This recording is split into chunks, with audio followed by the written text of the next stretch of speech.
probably better qualified than any other single person speaking out. They have been designed intentionally to injure, kill, and reduce fertility.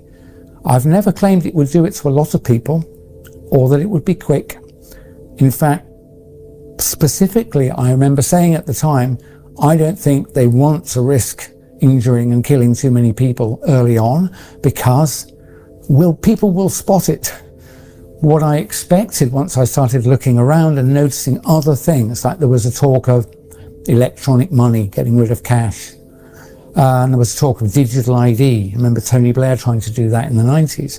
And frankly, I joined the dots, and I could see a world in which you were required to have digital ID, that cash was removed, so you had to spend only using digital money. And I thought, you know what, if I was the evil person, I would say that your digital ID will not be valid unless you're up to date with your injections. And I came across a document from the EU. It's called EU VABECO, V-A-B-E-C-O. And it's a scheme that started in 2018. Bottom line is that the EU Commission anticipates a future in which every EU citizen has a digital ID whose validity is governed by whether or not they've been injected with the latest mRNA-based, quote, vaccine. So they anticipate regular injection for the rest of your life. That's, you know, if you, and the idea is it'll improve health and safety as you travel around, which is a lie. It's a lie. You being vaccinated doesn't protect anybody. In fact, I would recommend no one has any vaccines at all, from what I've discovered in the last year or so. But, you know, honestly, when have governments ever given a flying one about your health and safety? You must know that a claim that you must do something for your health and safety is what is called, it's an excuse, it's an ostensible reason. These people who are trying to take our lives away from us always use two things. It's always two things. They'll tell you about something using the excuse, the ostensible reason.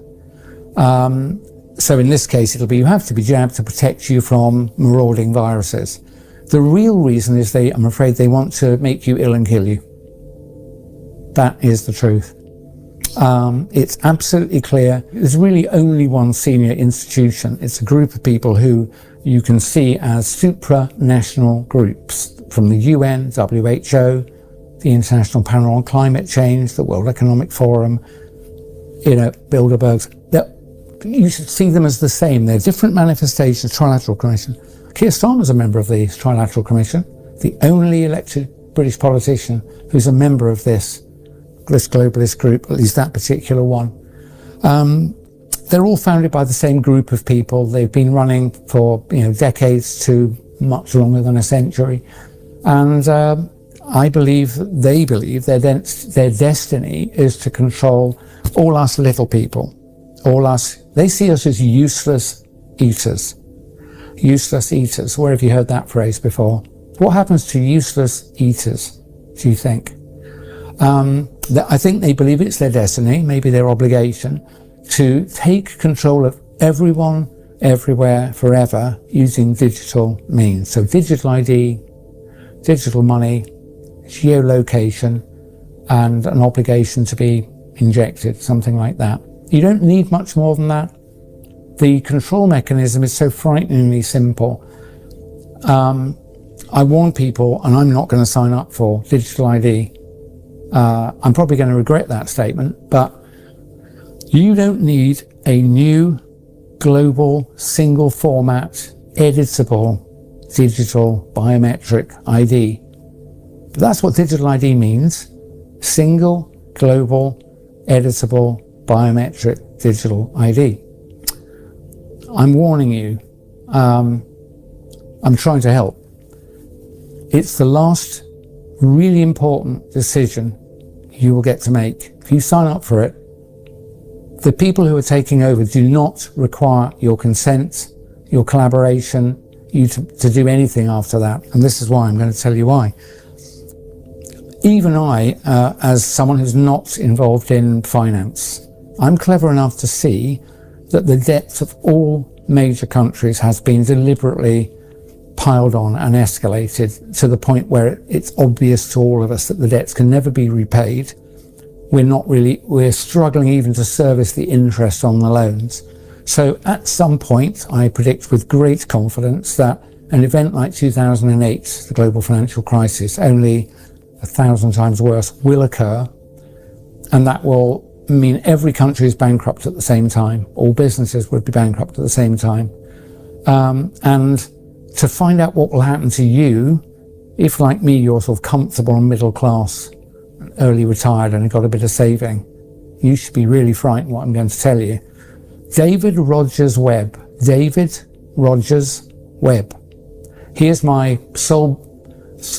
matching half in finance. He's a retired hedge fund manager who discovered that the laws pertaining to private property rights have been altered over the last 50 or 60 years surreptitiously in every country on the planet. So when you think you own something, I invite you to look in. If you've got an investment account, you will find now, you won't find any statements to do with ownership. You'll only find the phrase beneficial ownership. It makes no difference most of the time. You can buy it and sell it. Let's say it's shares, stocks, bonds. You can receive dividends and so on. But the small print says, in the event of a large enough default, all the financial intermediaries who owe money to the people they borrowed it from, and then they owe money to the people they borrowed it from, in the event of a large enough default, the senior secured creditors, the people at the top, may seize the assets ever pledged as collateral by the layers below them. That includes your house, your pension, any stocks and shares you have in an account with an intermediary like Hargreaves Lansdown, AJ Bell and the like, JP Morgan. Basically, legal theft of all of your assets will occur, I think, within hours of a large enough financial crisis that I've just discussed. So even if you didn't think anyone was plotting against you, I think you would agree with me that, in fact, I factored in it when I was doing retirement planning. I assumed there would be at least one other 2008 during my life, and I set out my affairs so that I would probably be able to survive that. But we can't survive this. So yes, I think there will come a time between now and 2030 where legally all your assets will be stolen. I remember there's a lady called Catherine Austin Fitz, who's a finance lady. She says, I believe that possession, where we're talking about objects, not humans, but when it comes to objects, you really only own it if you can sit on it and defend it at the point of a gun. And I know she says it to get a laugh, but there is something to that. If you've left any assets with a third party, maybe you own some gold and it's in the bank. Maybe you do have, a large pension with a financial intermediary. Upon a large enough financial crisis that is being engineered, because, as I'll explain in a moment, look how useful this is. At the moment of that big enough financial crisis, all of the institutions will be bankrupt and all of the assets will be moved legally, stolen legally, and they will belong to the senior secured creditors, because those assets have at some point been used in a financial transaction. There's no point in you protesting that they haven't told you they've borrowed it and it's not really theirs. This has been tested in a major court in New York, where one financial institution was both the custodian and acting on behalf of senior creditors. So it stole the assets of another of its clients. And it went to court, and I'm afraid it was found that they were legally able to do that. So David Rogers Webb, a free book called The Great Taking is my gift to you. You should go and read that. So that's part of the takeover. It is a takeover. It's a global coup. And I've explained that if you sign up for digital ID, it'll be the last really important decision you make, because your digital ID will be the only thing that your governments, institutions, and anybody authorized by those holding power will recognize you through. So you won't exist anymore. You'll be replaced by a QR code. You are not a number. You're an address to some resources. And that makes it particularly dangerous because those resources can be edited. And one of those fields, for sure, will be your vaccination status. And I'm absolutely sure, because I've seen it written down in multiple documents, that your digital ID will only remain valid if you comply with the conditions of validity. So one of them will be, have you had your latest recommended or mandated jabs? And because of the fact that I'm qualified in toxicology and worked for decades with others in what's called rational drug design, when I look at these jabs, the constituents, I am certain, formally certain, that they were designed to hurt you. And so, the digital ID will lose validity unless you roll your sleeve up. You must see that's designed to injure and I believe ultimately kill you. But you won't be able to escape that because all your money will also be associated with your digital ID. So let's say you've gone to a supermarket, you want to buy a drink and a sandwich. You'll beat them through and it'll say, how do you pay? And it'll say, present your digital ID. And the cash register, as it were, the cashless system, won't proceed until you show it your QR code. And if you're not vaccinated, and if that means your digital ID is not valid, it'll say, sorry, transaction refused. The merchant will not be able to sell you the product. So you can see how difficult this is. Now, a valid digital ID, just like a valid passport, is today required to cross a border. And I have no problem with a passport, of course. But I'd be pretty cross if to buy petrol I had to show my passport, or to buy a bottle of water I had to show my passport. But that is what's coming. You'll have to show your digital ID. If you said hurty words on the internet, you might find that your digital money doesn't work. If you're outside of your 15-minute zone and you're not authorized to be, you will not be able to buy anything. That's what's coming. It's the ultimate tool of slavery, the digital.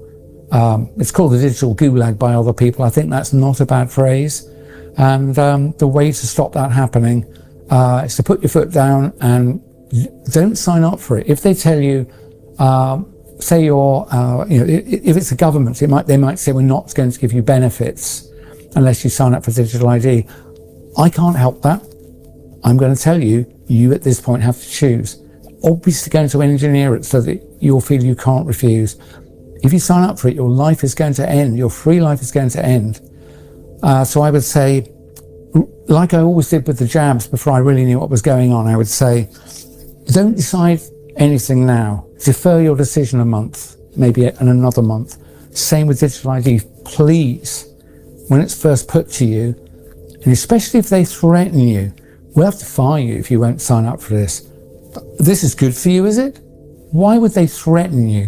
Why would they punish you for not doing something that's supposedly good for you? And the answer is, I mentioned earlier, always two reasons: the ostensible reason, the excuse, or the real reason. And the threats come because the real reason is what I've been telling you. It's for bad. So if they tell you they won't pay your benefits if you don't sign up for digital ID, I'm going to ask you to swallow hard and not sign up. You might have to sign up in a month or 3 months.